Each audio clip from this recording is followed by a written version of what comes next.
दोस्तों, मेरा नाम अमिता गोयल है और मेरी कंपनी का नाम ग्लासबाग फाइनेंशियल सर्विसेज है। बहुत सारी कंपनीज आईपीओस लेकर आई और लिस्ट भी हो गई, लेकिन वो कंपनी के शेयर्स कर कैसे रहे हैं उसे जानना बहुत ज़रूरी है।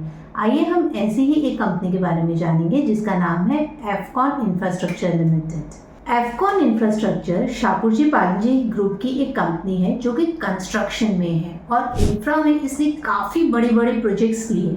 जैसे कि अगर हम बात करें इंफ्रा के बड़े प्रोजेक्ट्स के, छेना ब्रिज जो कि वर्ल्ड का largest tallest single arch railway bridge है, वो भी ऑर्डर इन्होंने ही लिया और यही करती है।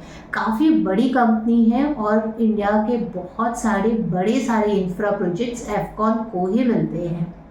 कंपनी इनकॉर्पोरेट हुई थी 1976 में और मेजरली ये लोग marine and industrial, surface transport, urban infra या फिर कॉरिडोर एंड ब्रिजेस के काम भी लेते हैं। इनफैक्ट ऑयल एंड गैसेस के भी काफ़ी सारे काम एफकॉन इंफ्रा लेती है। अगर हम बात करें कंपनी के शेयर होल्डिंग बाइफर्केशन में, तो शाहपुर पालनजी के पास 16.64% ही शेयर्स है। बाकी गोस्वामी इंफ्रास्ट्रक्चर प्राइवेट लिमिटेड है जिसके पास मेजर शेयर होल्डिंग पैटर्न है। कंपनी के काफ़ी सारे सिस्टर कंसर्न्स भी हैं और जिन सिस्टर कंसर्न्स के थ्रू कंपनी अपने काफ़ी दूसरे काम भी करती है। अब हम अगर फाइनेंशियल्स देखें, कंपनी लिस्ट हुई थी कुछ नवंबर 2024 में। कंपनी के फाइनेंशियल्स अगर देखें तो ये कुछ लगभग 13,600 करोड़ की कंपनी रही है 2024 तक, मार्च 2024 तक। और मार्च 25 का नंबर देखें तो कंपनी ने 13,000 करोड़ किया है। 6,000 करोड़ का टर्नओवर डिप है कंपनी में। एबिटा मार्जिन्स कंपनी के लास्ट ईयर 13-24 में 13% थे। ये साल एबिटा मार्जिन्स अच्छे रहे हैं, 14% एबिटा मार्जिन्स रहे हैं।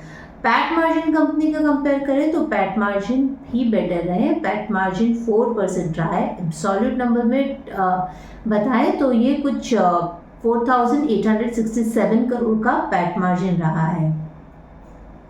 एनसीए कंपनी का 9,778 करोड़ रहा है। कंपनी के लिवरेज के बारे में बात करें तो कंपनी का लिवरेज 5.39 टाइम्स रहा है। इसका मतलब कि कंपनी ने अच्छा खासा पैसा अपने इक्विटी के अगेंस्ट मार्केट से लिया हुआ है। ये कोई भी टर्म में हो सकता है, ये आपके बैंक लोन्स के टर्म में हो सकता है, क्रेडिटर्स के टर्म में हो सकता है।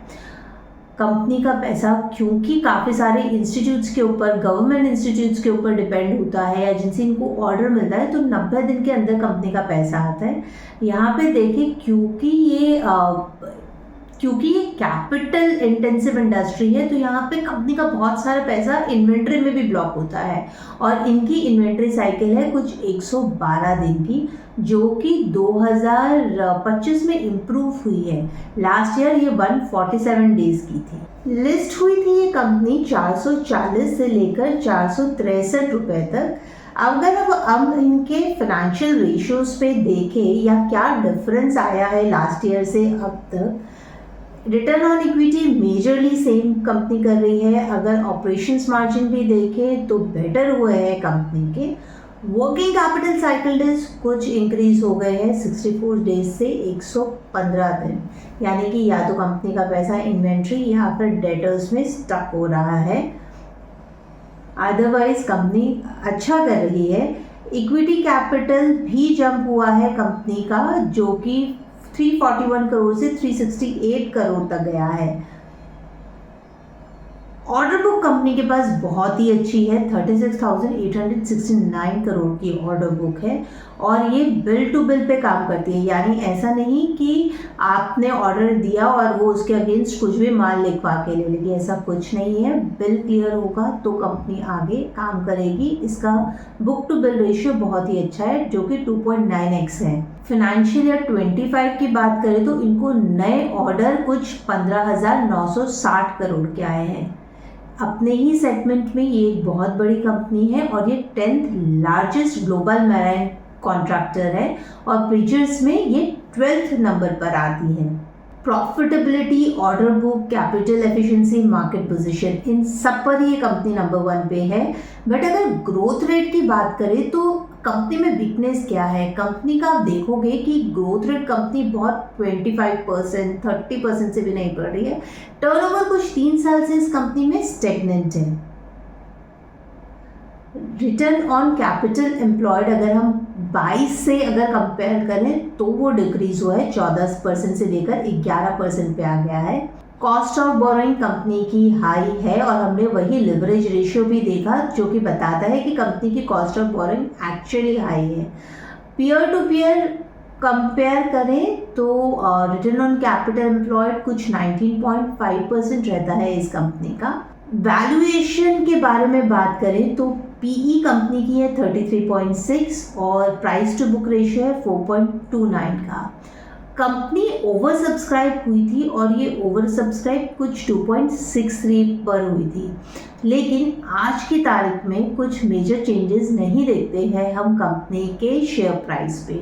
463 पर आईपीओ लॉन्च होने के बाद भी आज कंपनी का शेयर प्राइस है 448। कंपनी के फाइनेंशियल स्ट्रॉन्ग है लेकिन लिवरेज रेशियोज हाई है। प्रॉफिट टर्नओवर स्टेगनेंट है बट इतने भी बुरे फाइनेंशियल्स नहीं है कि कंपनी के शेयर प्राइस आगे जाके बढ़े नहीं। होल्ड कर सकते हैं आप इस शेयर्स को अपने पोर्टफोलियो में लंबे समय के लिए। बट अगर हम फाइनेंशियल्स के बारे में बात करें तो फाइनेंशियल्स कंपनी के फिर भी स्ट्रॉन्ग है। अगर आप इससे डायल्यूट करके कोई दूसरे शेयर्स में इन्वेस्ट करना चाहें तो वो भी आप देख सकते हैं। इसी तरह और कंपनीज के डिटेल्स के बारे में जानने के लिए आप हमारे चैनल के साथ जुड़े रहें और हाँ, हमें लाइक, शेयर और सब्सक्राइब ज़रूर करें। Glasba Financial Services, for all your financial needs.